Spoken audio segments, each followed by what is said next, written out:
बिस्मिल्लाहिर्रहमानिर्रहीम अस्सलाम वालेकुम। खाने शाने व्लॉग में खुश आमदीद। इंशाल्लाह आप सब लोग बखैर आफियत होंगे। आज हम बना रहे हैं चिकन स्प्रिंग रोल, जो रमज़ान में कंपलसरी स्नैक है और मुझे यकीन है कि आप सब लोग स्प्रिंग रोल बहुत ही मज़ेदार बनाते होंगे। मैं आपको इस वजह से सिखा रही हूँ क्योंकि मुझसे हर कोई पूछता है कि आपके स्प्रिंग रोल फ्रीज़ होने के बावजूद इतने क्रिस्पी और क्रंची कैसे बनते हैं। तो मैं आज आपको वही टिप्स एंड ट्रिक्स बताऊँगी। फुल प्रूफ रेसिपी सीखने के लिए खाने शाने व्लॉग को लाइक, शेयर और सब्सक्राइब कीजिए। रेसिपी स्टार्ट करते हैं। इसके लिए सबसे पहले मैंने आधा पाव चिकन को उबाल लिया है नमक और काली मिर्च डाल के, और इस तरह से उसके रेशे करके इसे साइड पे रख लेते हैं।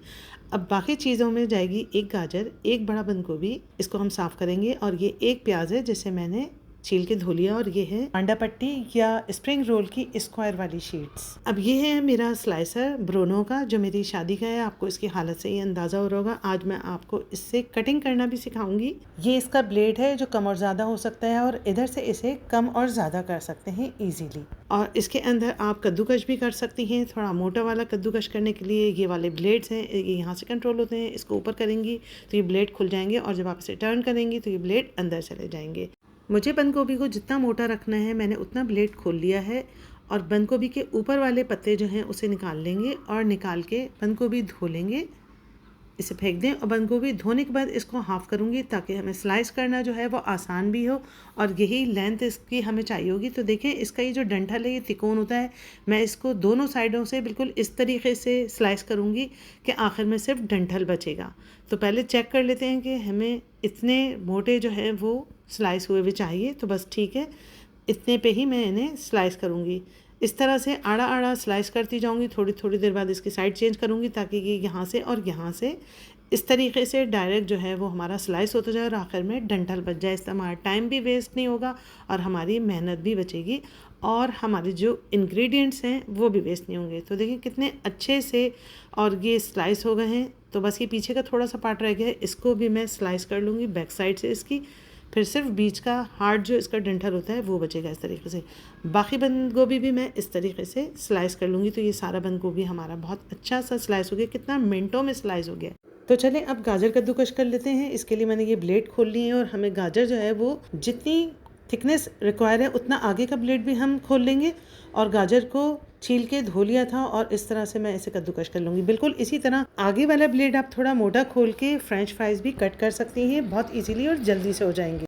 गाजर को हमें थोड़ा मोटा ही रखना है। अगर हम इसको बहुत बारीक कद्दूकश कर लेंगे तो ये सौगी हो जाती है, और जिसकी वजह से रोल जो हैं वो भी नरम पड़ जाते हैं। तो अब हम प्याज को स्लाइस कर लेते हैं। प्याज के लिए भी मैंने उतना ही मोटा रखा है, ज़्यादा मोटा नहीं किया है। ये प्याज देखें सेकंडों के अंदर कितनी अच्छी स्लाइस हो गई। जहाँ आपको बहुत सारी कटिंग करनी हो वहाँ के लिए तो ये बहुत ही बेस्ट है। तो अब जनाब मुझे अंडा कट चाहिए प्याज, इसकी वजह से मैं इसे छोटा छोटा सा इस तरह से चॉप कर लूँगी। तो चलिए सब्जियों की कटिंग हो गई। अब कुकिंग की तरफ चलते हैं। एक डीप पैन लिया है, उसमें 2 टेबल स्पून जो है वो ऑयल गरम करूँगी, और उसके बाद डाल देंगे इसमें प्याज। प्याज को हमें जस्ट ट्रांसपेरेंट करना है, ठीक है। नोट करती जाइएगा हर चीज़ को, किसी चीज़ में भी आपने गलती नहीं करनी है। देख लीजिए सिर्फ ट्रांसपेरेंट किया है। उसके बाद मैंने डाल दी हैं जुलियन कटी हुई गाजरें। गाजर थोड़ी सी कुक करनी पड़ती है क्योंकि ये हार्ड होती है, तो इसे सिर्फ 1 मिनट मैं कुक करूँगी, और हाई हीट के ऊपर मैं ये सारा काम कर रही हूँ।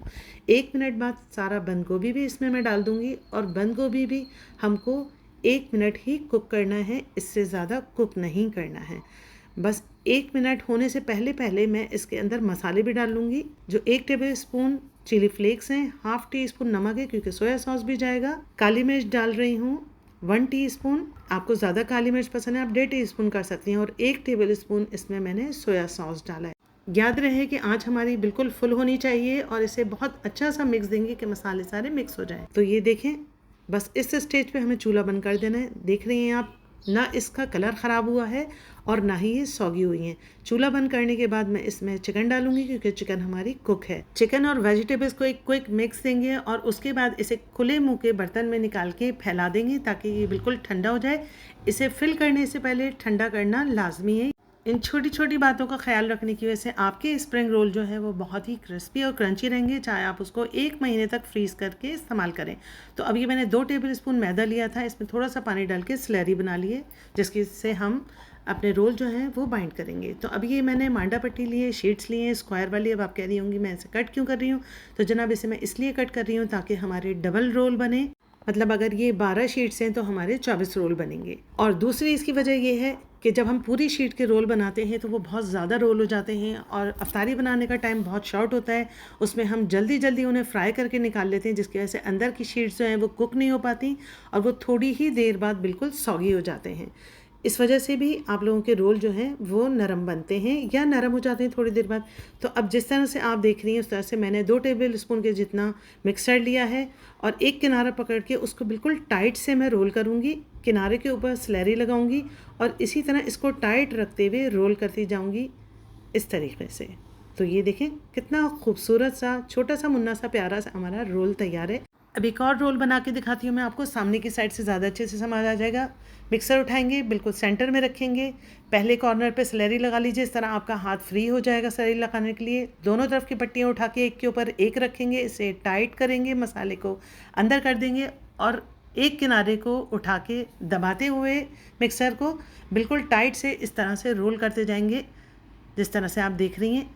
और इस तरह बहुत ही खूबसूरत शेप बनता है, पकने के बाद भी शेप ख़राब नहीं होगा आपका। और ये बहुत ही, क्योंकि थोड़ी सी इसके अंदर पट्टी इस्तेमाल हुई है, इस तरीके से आपका तेल भी बहुत कम इस्तेमाल होगा, क्योंकि थोड़े से तेल में ये छोटे छोटे से स्प्रिंग रोल हैं, बहुत आसानी के साथ फ्राई हो जाएंगे और खाने वालों के लिए भी आसानी होगी, क्योंकि छोटा सा है, एक खा लेंगे, बाकी बहुत सारी चीज़ें होती हैं। तो अब मैंने सारे रोल बना के इन्हें एक ट्रे में रख दिया और ये ट्रे मैं फ्रीज करूंगी। इस तरह से जब ये पूरे टोटल फ्रीज हो जाएंगे 24 घंटे में, तब मैं इन्हें उठा के फ्रीजर बैग में या जिपलॉक बैग हो अगर आपके पास, उसमें करके फ्रीजर में रख दूंगी। पूरा महीना आराम से मेरे रोल जो है वो क्रिस्पी देंगे, आपस में जुड़ेंगे नहीं, इनकी पट्टियाँ नहीं फटेंगी, मसाला बाहर नहीं निकलेगा। आप देखिएगा कितनी आपके लिए आसानी हो जाएगी।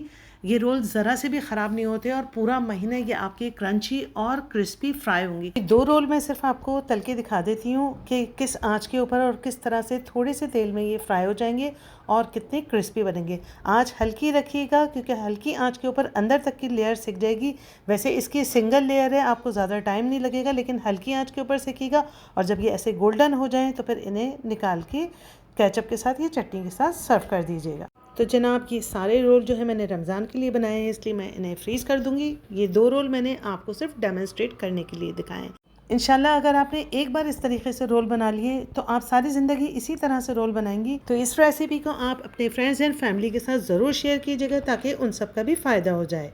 ट्रे हम रख देते हैं फ्रीज़र के अंदर और ये मैंने शाम को तैयार किए हैं। इंशाल्लाह कल सुबह इन्हें निकाल के मैं फ्रीज़र बैग में कर दूंगी, लेकिन मेक श्योर कर लीजिएगा कि सारे रोल जो हैं वो अच्छे तरीके से फ्रीज हो गए हों। उसके बाद इस तरह से आप बैग में करके रखिएगा। शीट्स की कतरा ने पापड़ी बनाने के लिए सेव कर लीजिएगा। फाइनली आपको क्रंची और क्रिस्पी स्प्रिंग रोल की रेसिपी की सारी ट्रिक्स पता चल गई हैं। ट्राई ज़रूर कीजिएगा। Advance happy Ramzan. मिलते हैं नेक्स्ट रेसिपी में, जब तक के लिए अल्लाह निगहबान।